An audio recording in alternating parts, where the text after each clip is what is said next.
Hello, everyone. Oh my goodness, this was very difficult today. I had serious technical difficulties, but I think we are live. I'm just going to double check this, and we're going to be talking about this color chart. Let me just flip this around for you. I was supposed to have the technology that would flip this chart for me. Unfortunately, that technology has failed me today. So here is the chart that we're going to be working on today. And it's not necessarily that we're not going to be painting butterflies. We're going to be painting something else. And we're actually not going to be doing exactly this chart because doing this chart and then doing this chart, I've learned a lot. Let me tell you, there is a lot of consideration to creating a painting that you can actually hang on your wall, on your studio wall, and have something that you can enjoy looking at. And at the same time, it being a very useful color chart for you. I am just going to be checking here that we're actually live because I really don't know. I yes. Oh my goodness, we are happening now. Okay, as long as this is working, I can start painting because I would hate to be painting for 2 hours just to find out I was talking to no one and no one will ever see it again. I mean, it would be a completely different kind of painting. All right, so I've seen all these color charts, and we were talking about color charts the other day as well in the class. So look at this color chart, right? So this is the color chart for my Van Gogh paints. And this was the first one I did. I had some other tests. Here's some other tests that I did for the color chart. I was trying to find a way so that you can see the color, but you can also see the gradations of the color or the different values, right? So in this one, I was trying to make it. Oh, by the way, take a look at this error. Let me zoom it in for you.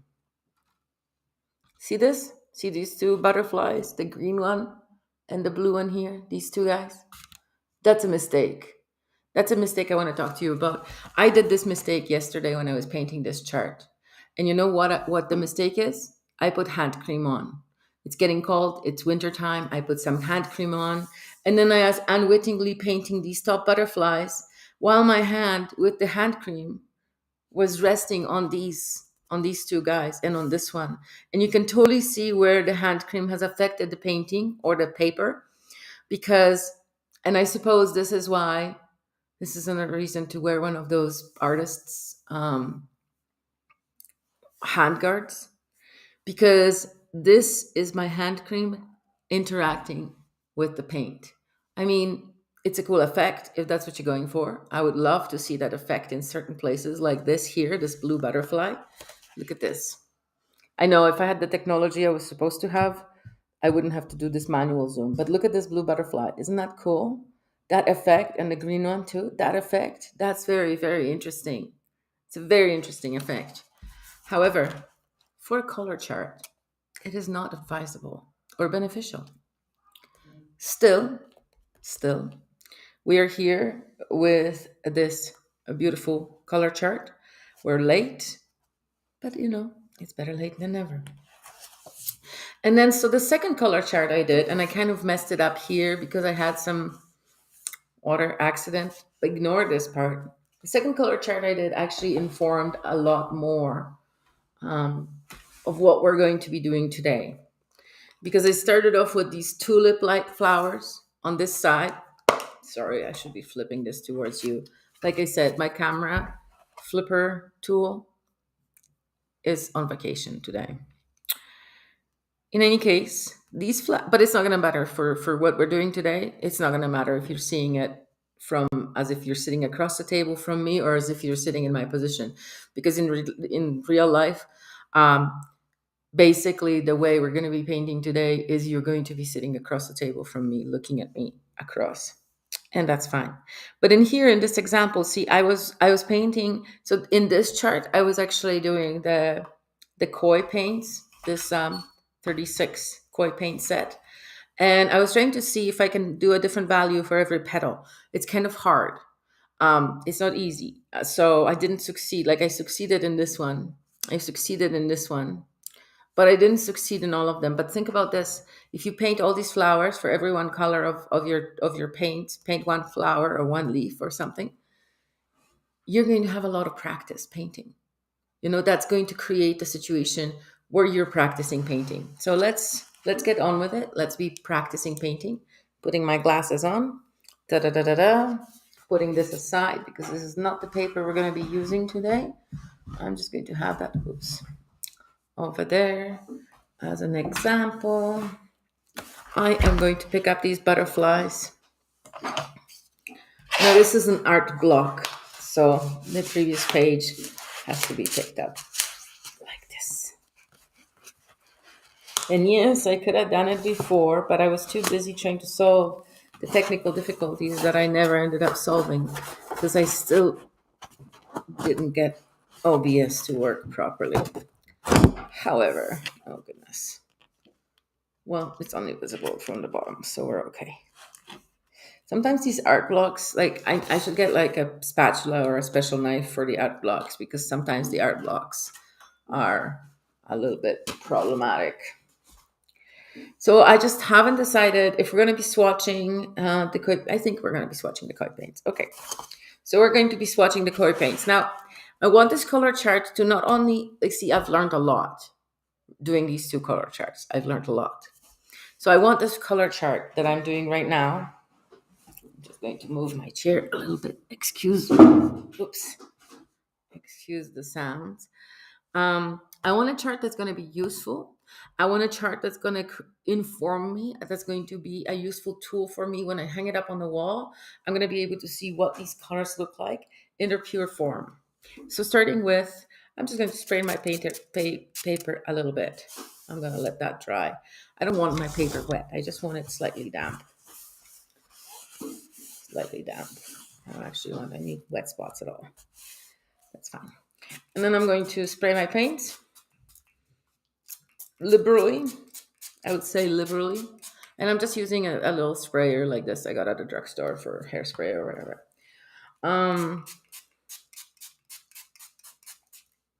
There we go. The paints have been thoroughly moistened. Actually, we don't have to be fancy with this. We could just start from the beginning. Now the white paint is going to be really impossible to see. But I was actually thinking about doing some negative painting around the white. Because it's not possible to see the gradation or the different saturation points for white.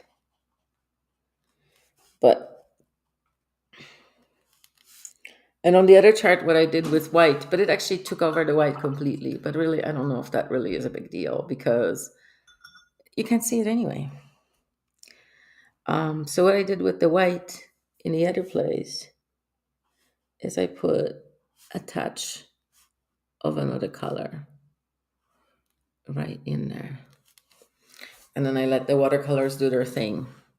So we'll see what that looks like in a couple minutes. And if this one looks a little dry.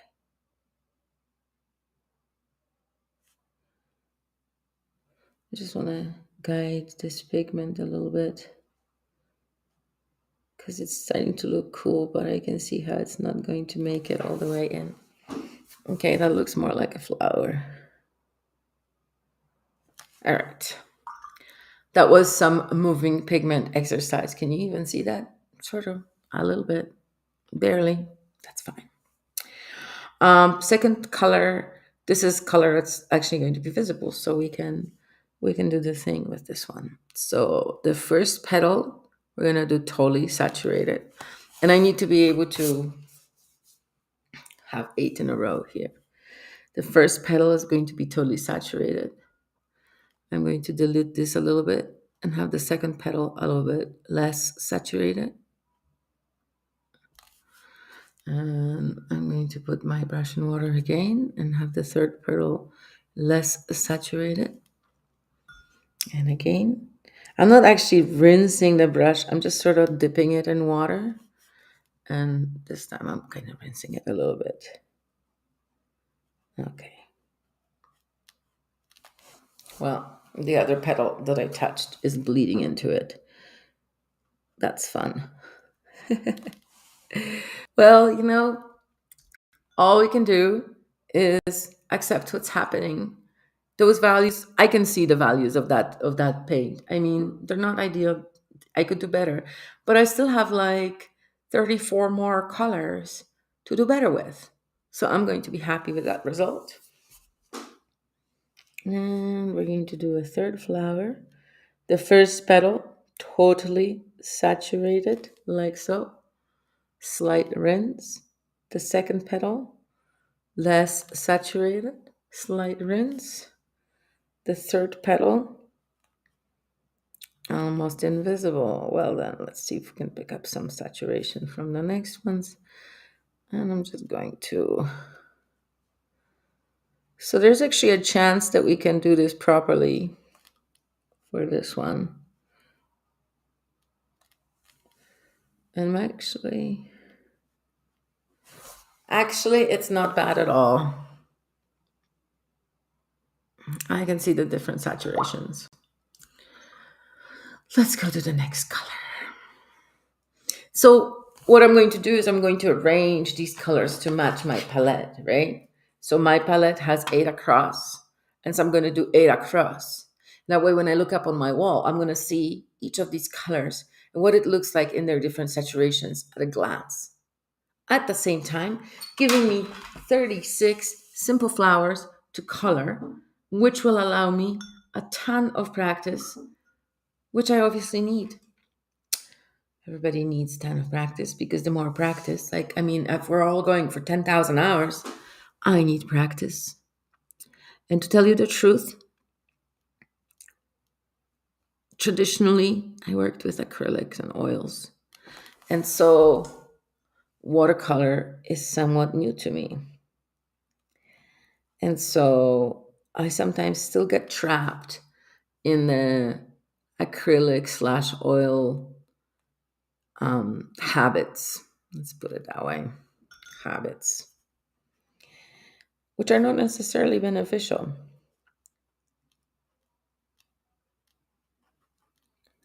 Okay, I think we did it with this yellow. It's got the different saturations. Admittedly, I am finding it difficult to gradiate the colors. I hope you're painting along with me, and I hope that it's going well. Because this is fun and it's challenging. Okay, so we got 4 flowers, we got 4 colors, so now I'm on the fifth one. See, it's so easy to lose track. This is what I was noticing earlier. And we're going to start with a fully saturated petal. And second one, less saturated. The third one, even less saturation. Fourth one, another level down. And the fifth one, super light.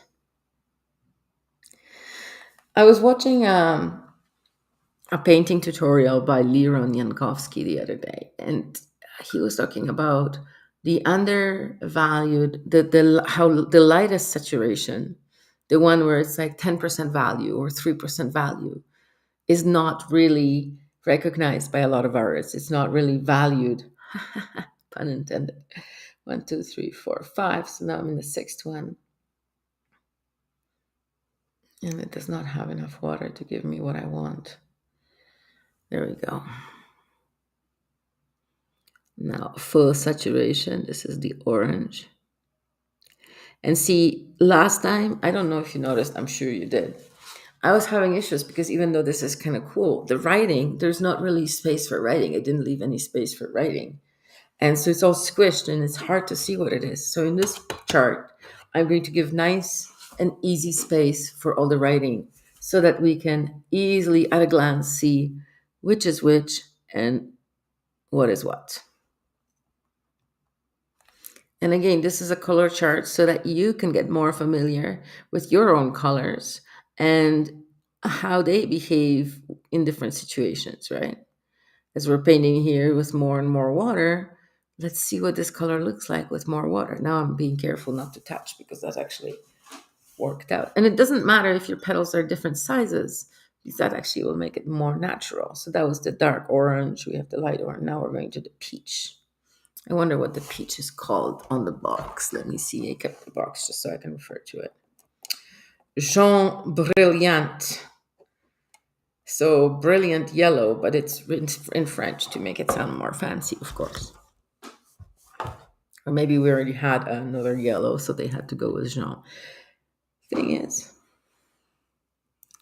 it's not very yellow. Look at this. This is the color they're calling Jean in French, which means yellow. And it's not all that yellow. It's more peach. I'm going to call this color peach. There we go.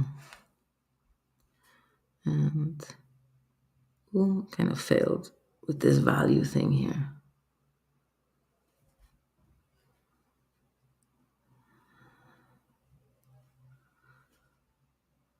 Okay, and the lightest petal, the lightest value. This one has too much. Like literally too much. And this is why we have the Kleenex. Because this is not, see, it has too much. So we can take some out. As long as it's darker than the value next to it. This one maybe has too much too. I'm still not convinced this one's lighter. Okay. See, I like to spray this with my spray bottle to even out that tone on this particular petal. But I'm worried that it's going to do that thing that it did the other day. We have one more color in this row, and that is vermilion red. My brain knew it before my eyes read it. That's fun. Vermilion red, and look, the row is exactly like has the right space for Ada Claus. So making this saturated petal a little bigger because it then shows the different. Look at that color, right?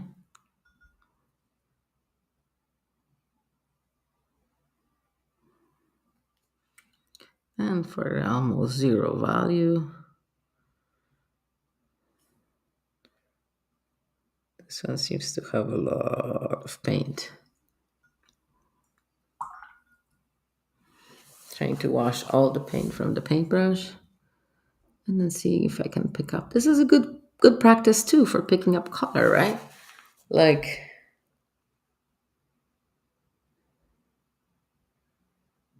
there we go. And what is going over here? This petal is doing a weird thing. It's interesting how it's sitting off to the side. But I'm not going to argue with that. I'm just going to go on. So we have our first row of paints reflected in these 8 flowers. And each one of them has the different values. And yeah, so let's go with the second row. Now you know what? Now that I'm looking at this again, I'm kind of regretting that I didn't start a bit lower because I could put the name. But I'm going to put the title at the bottom. Charts often have titles at the bottom. Maybe people are more interested in the actual chart information than they are in the title of the chart. I had to smooth that out a little bit. It was just bothering me. It seemed a little bit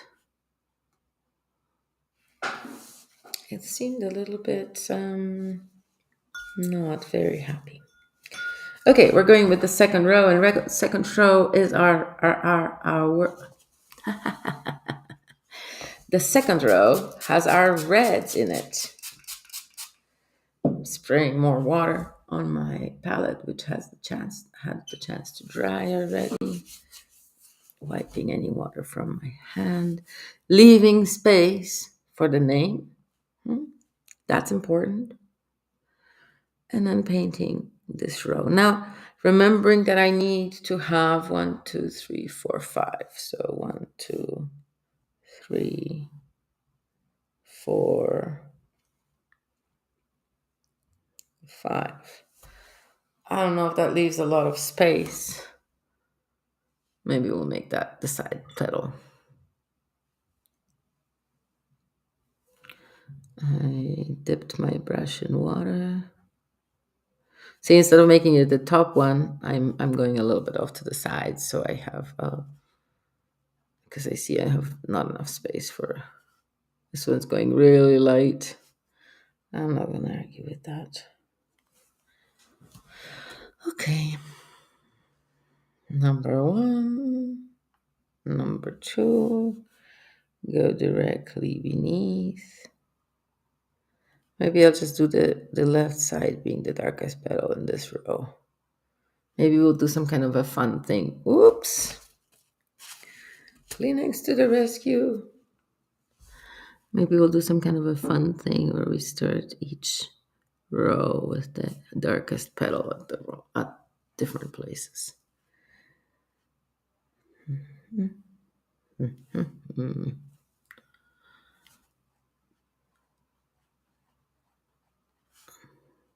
And the lightest light. And I have to fix this one, of course. I could not. All right, we have flower two. It's not that difficult. See, now that I've done it a couple times, it's not that difficult. First time I was doing it, I was running into all sorts of issues because the whole idea was, why are these color charts so boring? I don't want to paint swatches of paint. Although I did in the end, after I painted a bunch of them, I did find it quite meditative. But I thought that there's got to be a way to make it more fun. And so this is my idea of how to make color swatching more fun. I'm going to have to go back to that paint because I can see that my flower does not have sufficient saturation.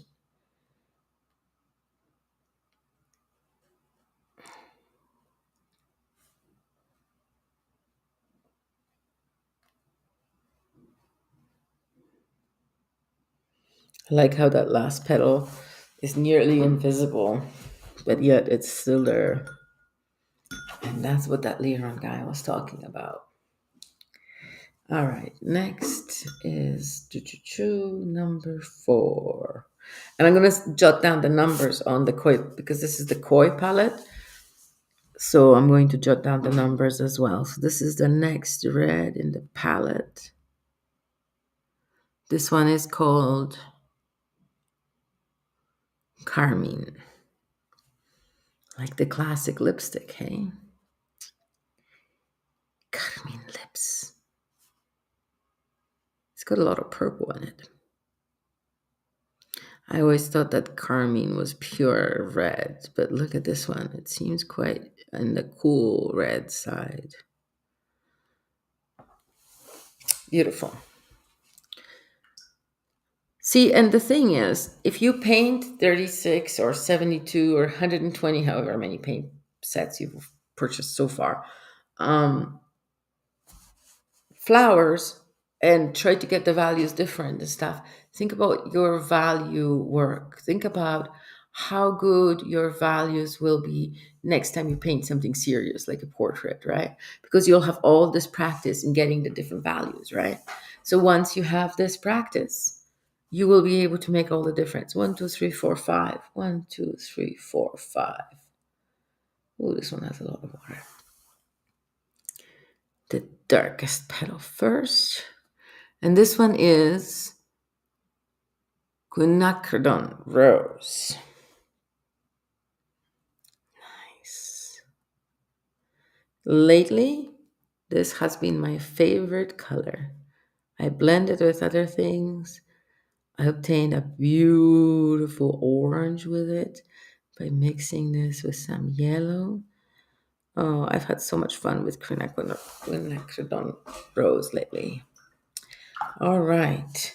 And see, as we get along, as I start making more of these flowers, it becomes more second nature, right?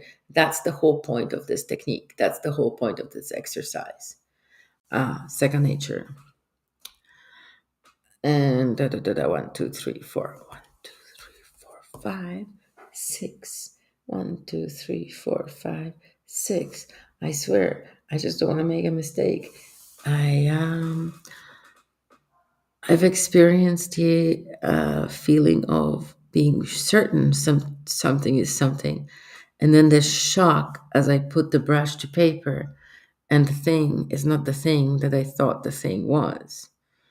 And that, I mean, I might seem silly counting the paint pans in front of half the internet, but of course, not many people from the half the internet are here so far, but I'm hoping you'll all be watching it on replay. So the rest of the half the internet that I'm talking about, of course. And I'm sure that some us, me being 1, 2, 3, 4, 5, 6, 7, 8. All right. So 7 is this purple. Look at this purple. Oh my goodness. This beautiful color. Even though I officially don't like purple, I have to pick up more purple to go. I rinsed too much. I think that's still not dark enough for the second value. There we go. Remembering that it's easier to add than to take away. Oh, this purple washes off too easy.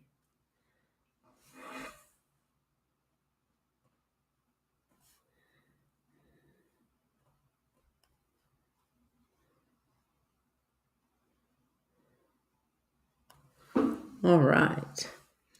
I am not convinced that last circle has any purple in it, so I'm just going to put a smidge in there. And I think this one needs a tiny bit more. I really want to get these values right, like getting them from lightest to darkest, but I accept that I probably won't for half of them at least. That's okay, that's just me being realistic. All right, last flower in this row. They seem to be kind of rising. Let's fix that with this flower.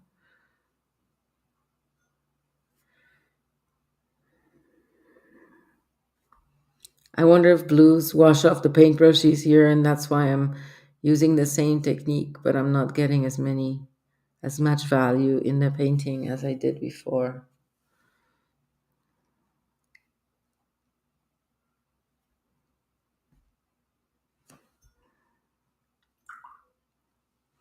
I'm just gonna fix this up with some water. Smooth these out because I dropped some paint. Okay, that's pretty good. That's not bad. They are rising, but is it terrible?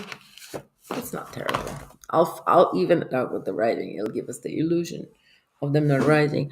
I have a dot here for to make the next flower. So the next flower, let's spray this palette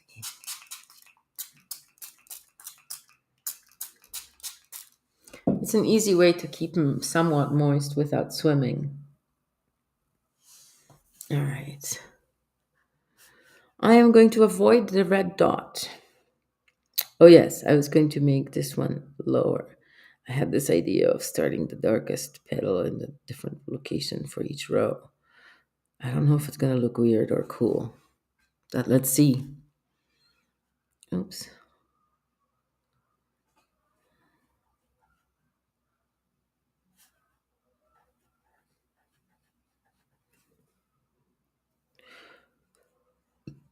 I often forget that I have, look at this, there's no pigment left.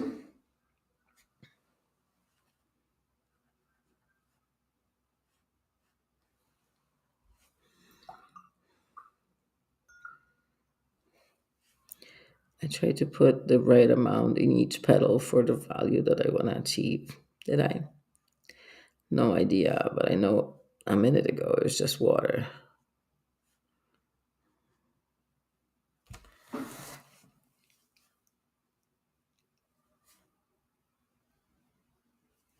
I think I did. I think we're fine. I'm realizing that my flowers are probably a little big to fit the descriptions in there because I left this much. Is that first red? Cadmium, well, it's got a long name. Of course it does. That's fine. All right. This one is the second one in the blue row. Remembering that blue seems to wash out easily, I am not washing it too much.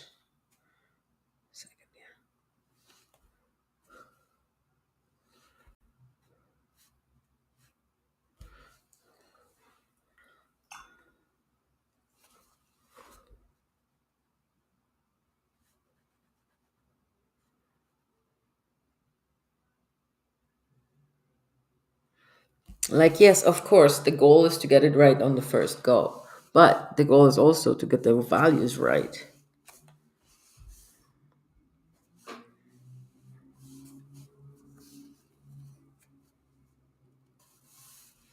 Okay, again, here is the darkest value, water. Here is the second, third, fourth, and fifth.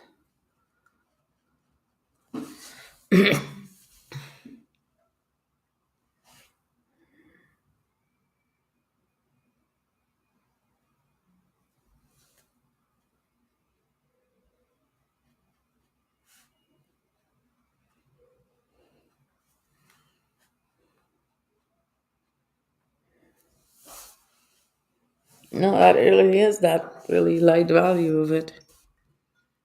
All right. Oh, you know what? This color is contaminated. It's got a bunch of green in it.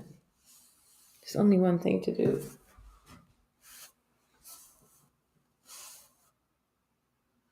Because this is a color chart. I mean, I might not care if my leaves or my flowers have a tiny bit of green in them, but the color chart needs to have the pure color. So any contamination, you gotta get it out.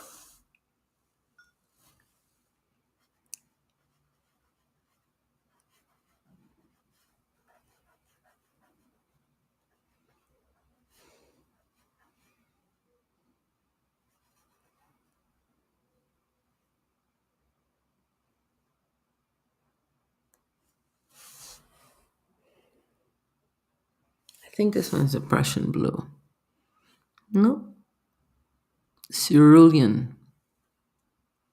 Cerulean. Oh yes, I should be able to. Cerulean. That's the one that's similar to cadmium blue, right? What's the next one? Turquoise.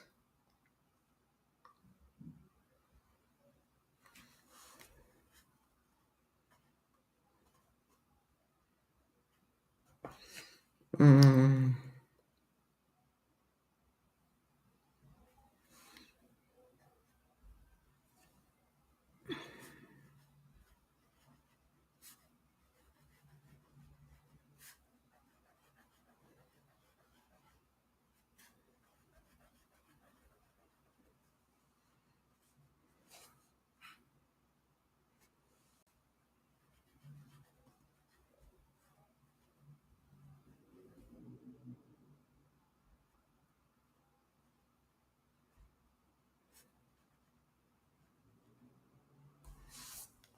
Very nice.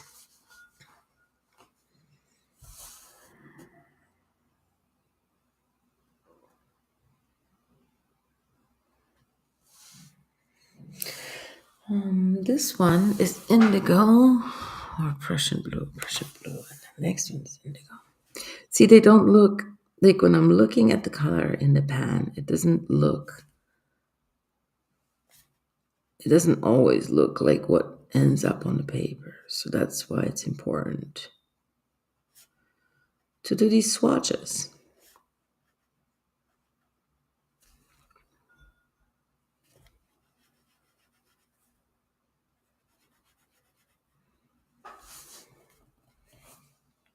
With values.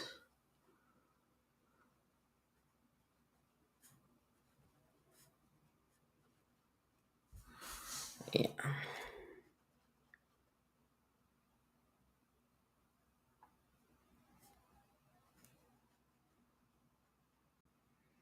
See, and also because I didn't, like, it was almost dry and then I touched it. It may dry differently now. There might have maybe some kind of marbling or something in there.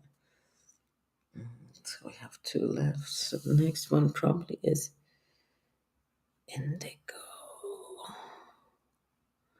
It's interesting. It's a dark blue. There seems to be a lot of um, green in it.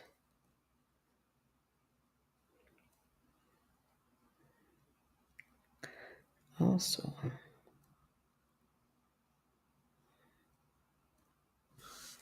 interesting. Yes, I should use a Kleenex, but remember I threw my Kleenex away. I'd have to get a new one from the box, which is like right in front of me. But yeah, we're in this row. This is a green flower. See, and I also realized that painting all these leaves and stuff did not serve me, um, because I wasn't able, because I did it all different instead of doing like a standard, like painting it one way. I was doing every color different way, and that wasn't giving me like a fair uh, representation of the values that I'm working with.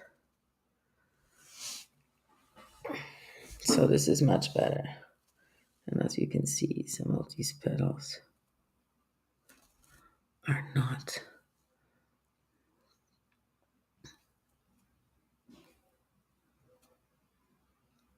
dark enough.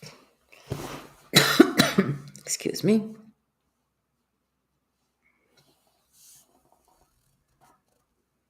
Okay, now we're going to the green row. The green row. And like I said, we were going to do this thing where we make a different petal. So now the darkest petal will be the bottom one.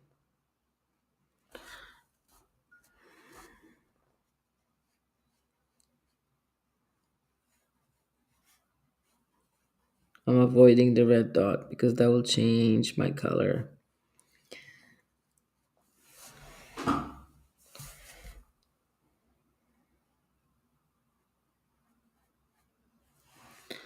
Okay.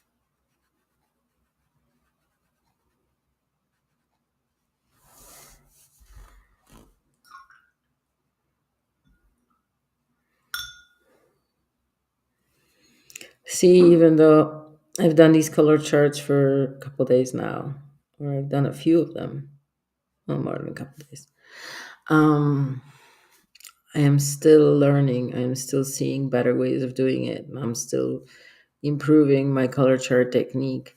But at the same time, I'm getting a ton of practice.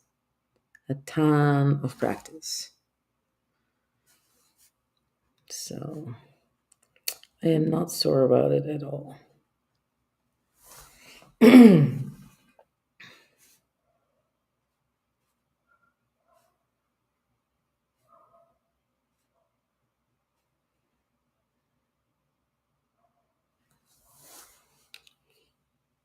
Is that accurate? Maybe.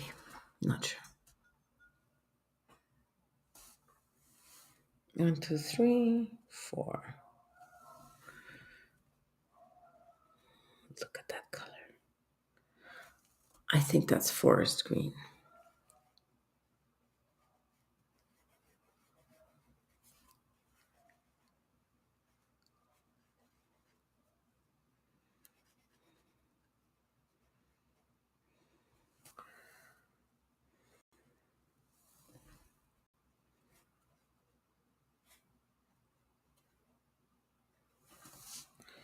Just pushing the values a little bit, making it more over gradation.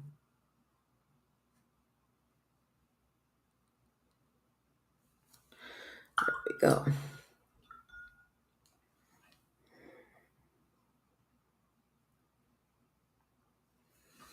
This is a fun color. One of my favorite botanical colors. Sap green.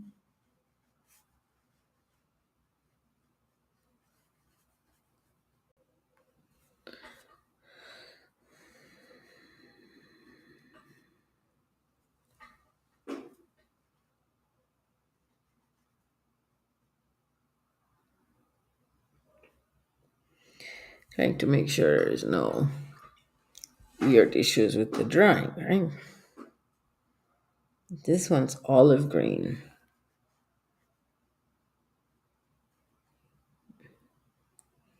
Not sure what kind of olive that is, but I personally wouldn't eat an olive with that color. I would think it's gone bad. Maybe I'm just judgy about my olives. Hey, what do you think?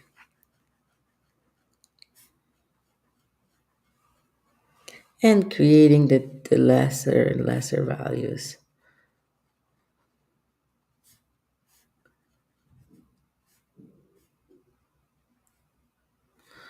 See, just moving the paint around a little bit, I was able to create the gradient I needed with the olive green.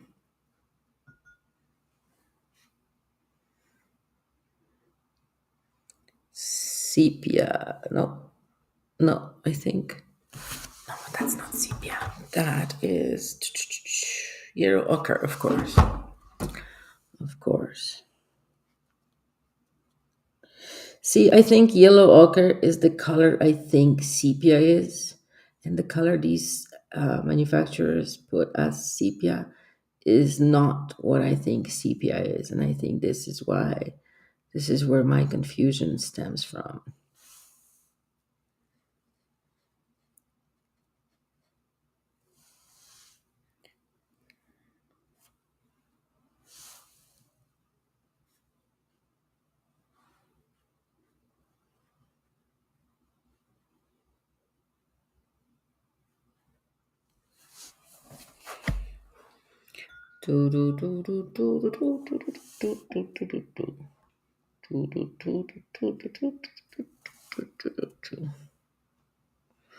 Okay. So we're almost done with the flowers. And then I'll show you guys how we make this practice session into an actual chart that's useful for you every day.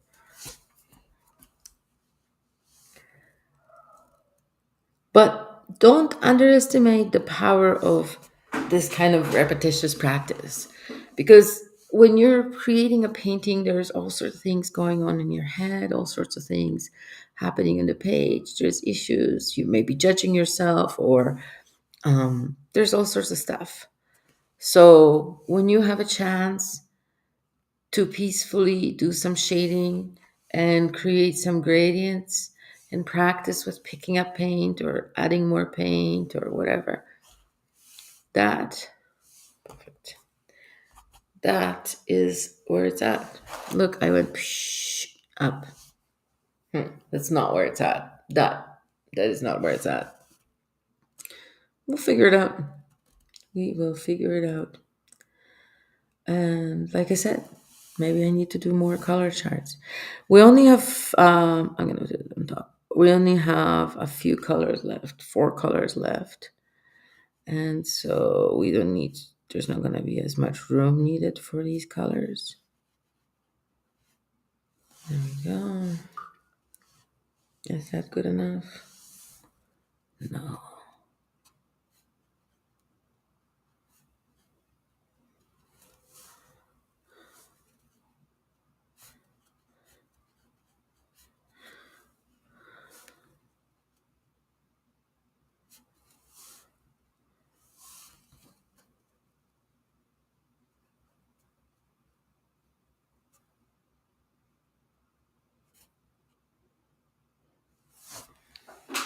Okay, I'm satisfied with that gradation.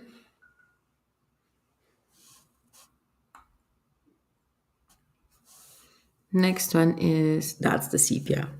Right, and take a look at this color. So I don't know what real sepia looks like, but I know that the photographs that are called sepia, they didn't have quite this kind of like it was more orangey kind of color.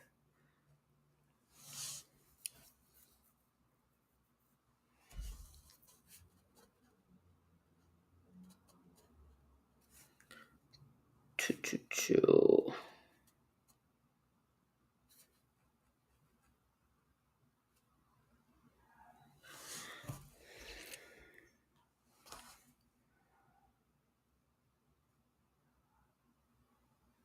This paintbrush I'm using, the Koi paintbrush, this one with the reservoir that's in my hand. It's the one that came with the Koi set. I really like the paintbrush. It's very interesting because the paint comes off of it super easily. Like when it in the cup, the paint comes off of it super super fast. But it's not good at picking up paint. So when I want to empty the little area of paint, when I want to pull the water out, I'm using the other paintbrush because it works better. All right. And this is Payne's Gray. And Payne's Gray is interesting. I'm used to it being a little bit more blue. It does come in different shades depending on the manufacturer. Um, but no matter what, I love this. I love this color.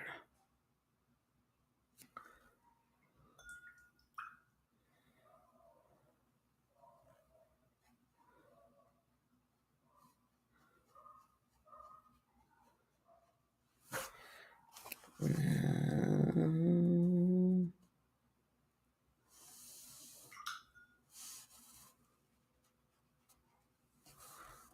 no.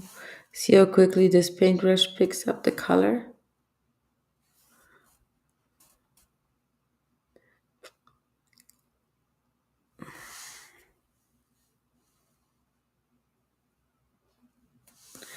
I wasn't satisfied with this.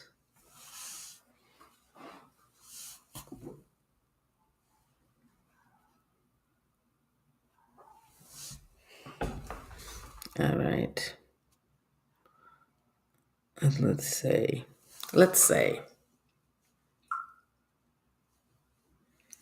and the black one.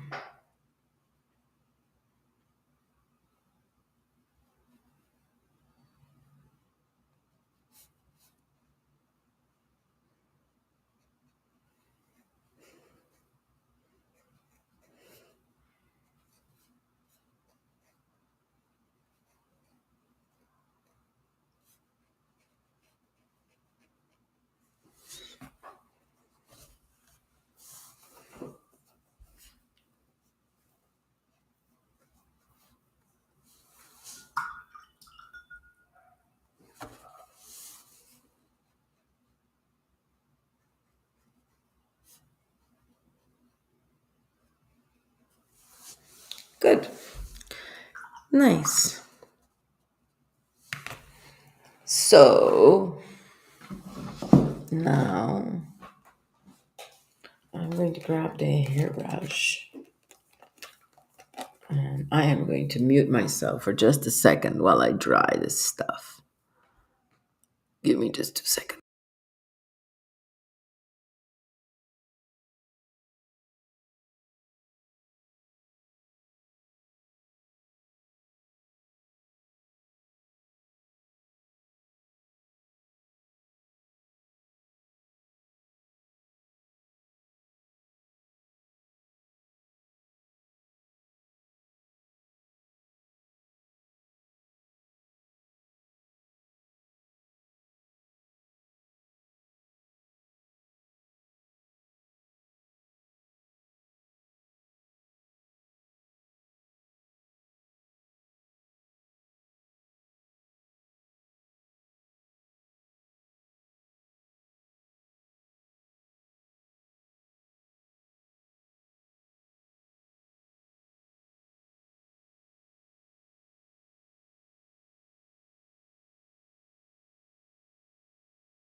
I'm just going to turn this upside down and work from the other side to create our chart. Now, what I do with these charts, I get a marker and I finish them off.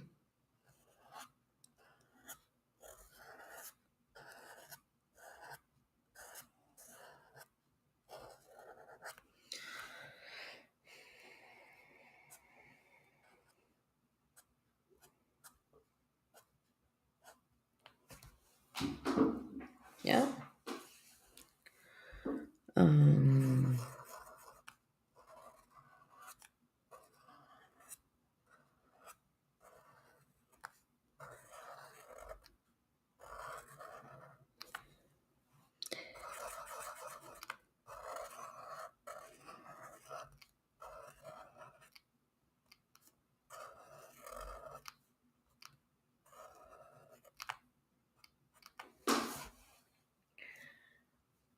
Now, it was just random dots. But now it becomes a little flower.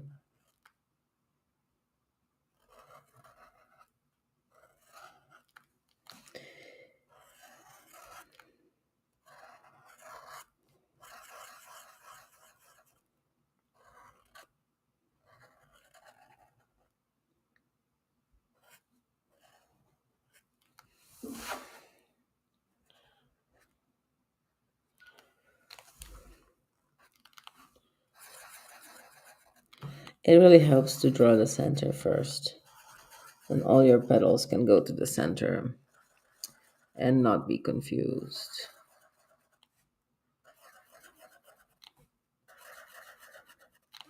I'm also noticing that the most saturated colors, not all of them are fully saturated, which is interesting. But I mean, it's fine. Um, what the point of the game is that we know what the color can do. Of course, you can double up on the saturation, or add another strong color to it in order to make it darker or more stand out more. Um, the point here is to show you what the color looks like outside of the pan at a glance, and make it so that it doesn't look like a boring color chart, because that's the whole point, right? Why make it look like a color chart when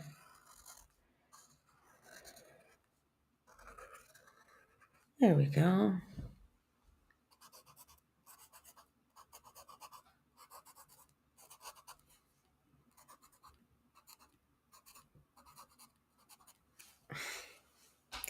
Do I like that better? I'm not sure.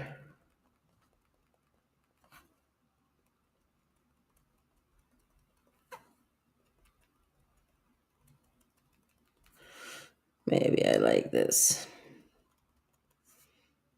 The little bit of white in the center didn't bother me until I got to the darker flowers, but now I gotta make them look even. It's not bad. Look at this.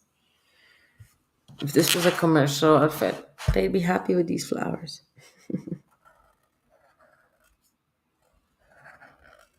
As opposed to handmade artisanal outfit, of course.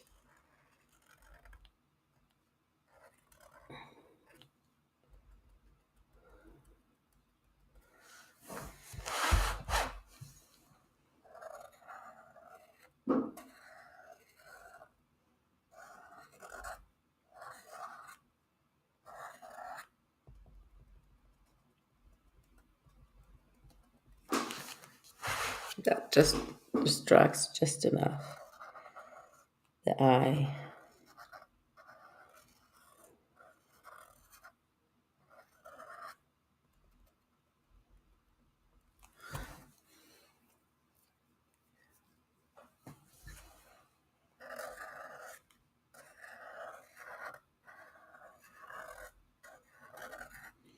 I wish I could play music. Unfortunately, The algorithm does not want us to play any music unless we made it ourselves or have the rights to it. And I don't know, we don't have any, we're artists, we don't have music rights. Maybe there's some painter out there that's going to, or some musician out there that's going to give us music that we can have the rights to.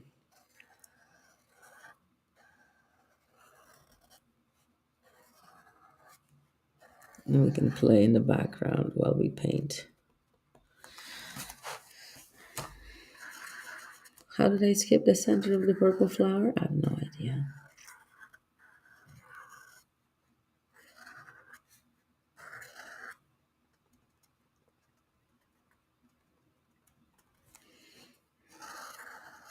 I know why. It's because of the Sharpie smell. I'm breathing in the Sharpie and my brain's failing. All right. That does not look bad at all. Some of these green ones are still wet, so I'm not going to be able to flip this.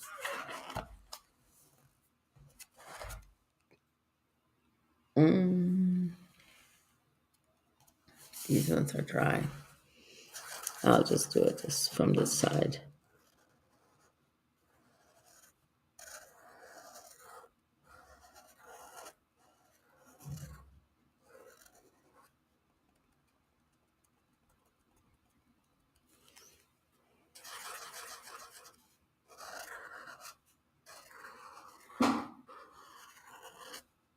See, I think these flowers were getting bigger as I was painting them.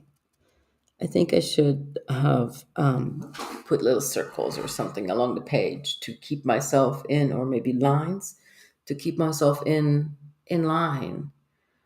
Because I was obviously excited about painting flowers, but obviously not paying attention to having my color chart information on it too. But I think it's all right. I think it's going to be fine because all of these errors that we make in watercolor painting, they're all happy accidents. And this chart will be no less useful than if it didn't have all these mistakes.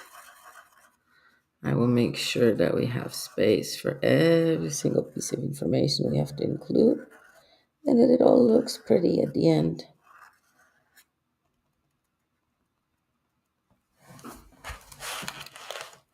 We're getting there. So now, in your paint studio or dining room, wherever you are, or even on your paint cart, you can have this little chart and you see everything, how it looks on your paper, not just on any other. I mean, it's all good and well to see other artists painting with same colors, but their temperature is different, their house is in a different location, maybe in a different part of the world, the climate's different. So all of that affects your paints and affects the way they show up. So if you want to know exactly how your paints will show up on your paper in your town, this is the way to do it. Chart. Well, these green ones are still wet, so I'm just going to go carefully around them and try not to smear it with my hand.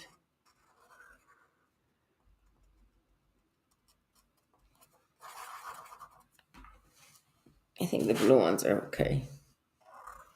There was just a couple of the green ones that were having issues.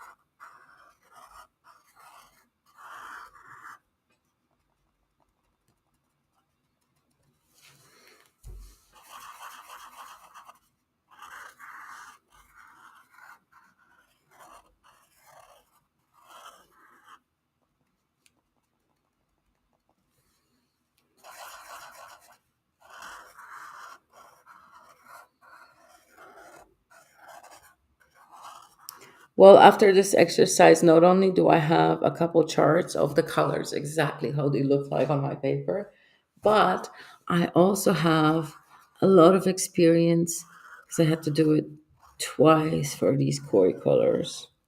Well, I didn't have to, but I chose to. Um, I actually have these nice reference points. What it looks like in this situation, what it looks like in this situation.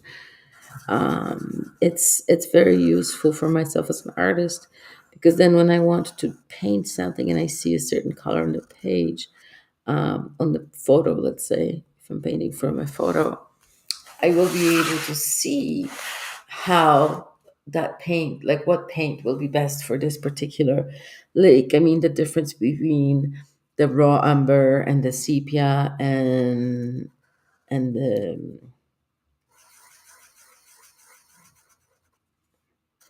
what's the other one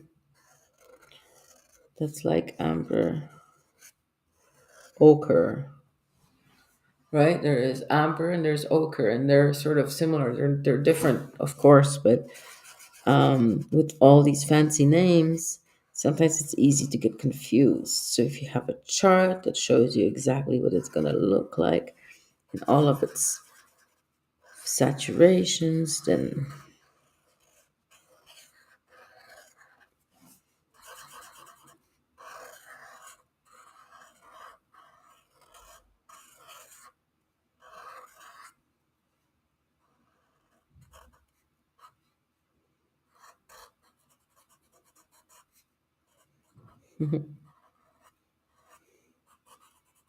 for some reason in the black one, the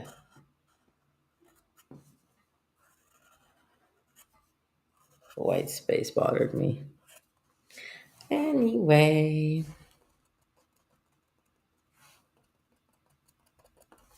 I wanted the black one to really be black.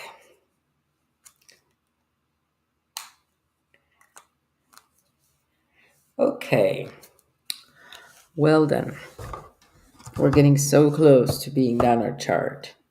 So in this place here, we can write down what it is. Oh, come on. Goodness gracious. I think this one marker was left.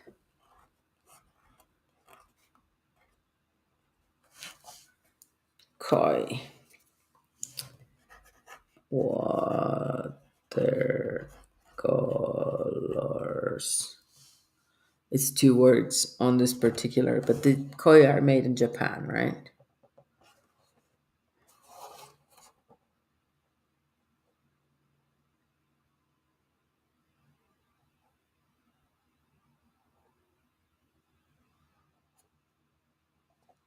And it's part of Sakura by.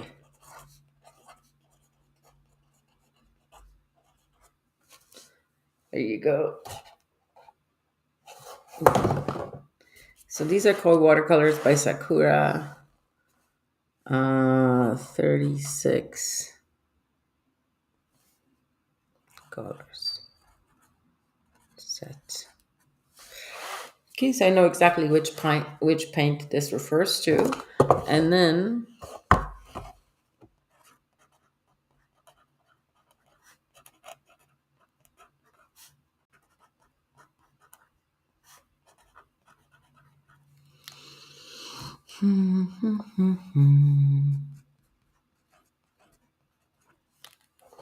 okay, the second one is number 052. Lemon yellow. Goodness, I'm in trouble because there's not enough space already. Let's get on with it. 065.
Well, the first row went great, but there was a lot of space there.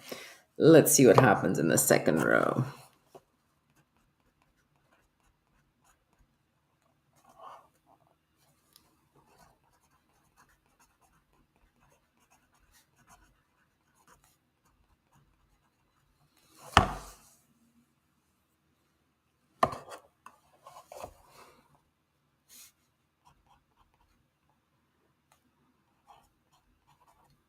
Maybe I just write the numbers here. And if I make them really close, I'll have more space, right?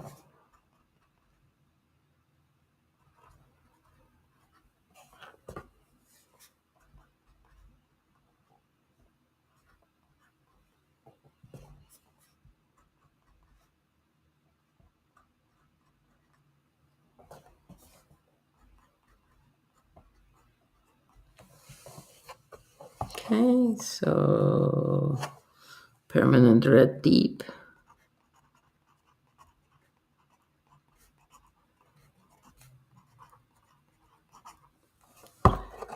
Crimson Lake.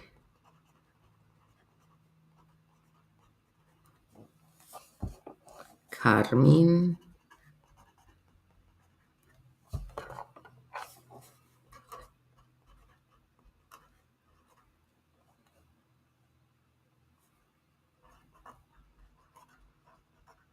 That's a fun word to spell. Quinacridone.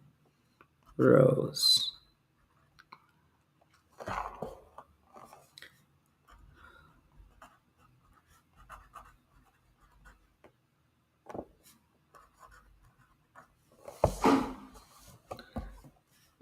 This one is easy. Purple. One word.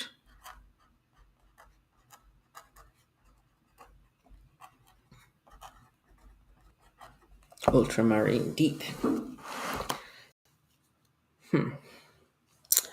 Okay, I'm just gonna write the numbers.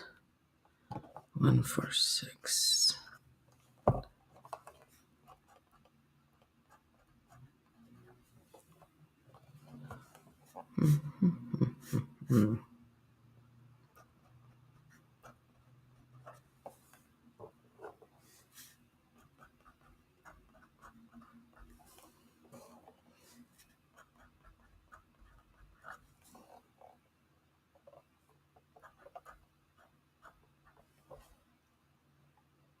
I made a mistake. It's 154.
Okay, next row, we're almost there.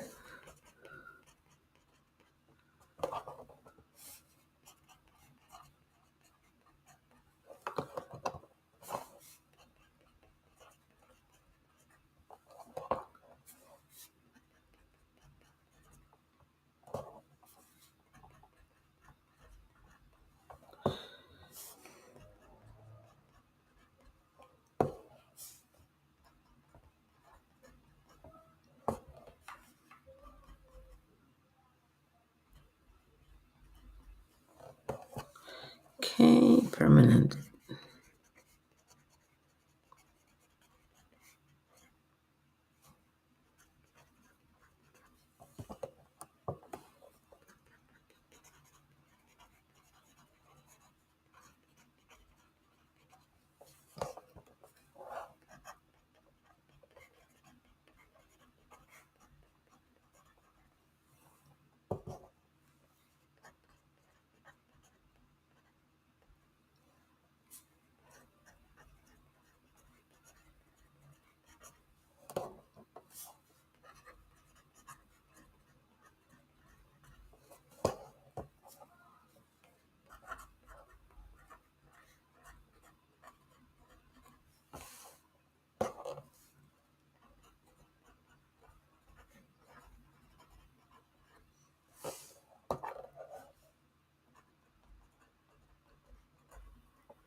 So, lessons learned.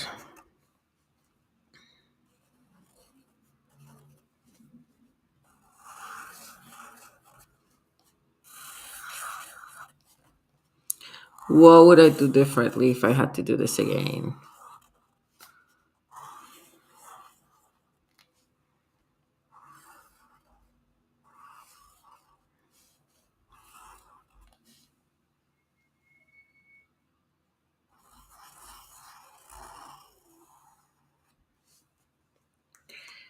I just have to put a little extra decoration on there. So if you look, I mean, I made a lot of mistakes here.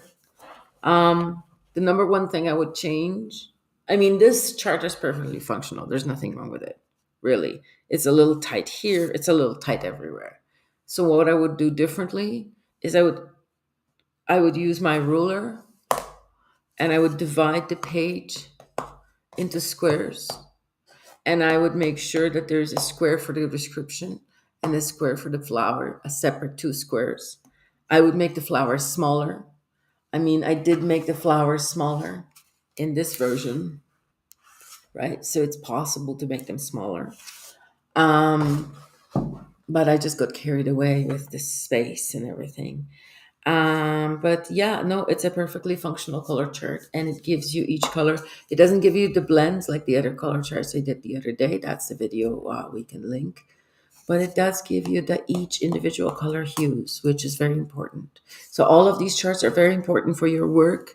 When you create a painting or when you create anything, these charts are what's going to make a difference between looking like an amateur and using, burnt umber instead of yellow ochre or something, not knowing, not recognizing that it's different, that it may look different on the page, or that this is this or this is that. And so here you have it, a different color chart with a lot of handwork practice. And, a lot of painting technique. I mean, just to get accurate lines and everything, it's just a matter of practice. So if you do 50 charts, your hand will be so practiced that you'll be able to paint a lot better when you go to paint real painting, a portrait, a landscape, some flowers or fruit, you know. Well, that is it for today. We have our chart, and we'll be back next Sunday with more classes. I will probably do another full painting next Sunday, so we can do something from A to Z, something that's ready for your wall, and you can hang as soon as it's dry, I suppose, as soon as we're finished with the class.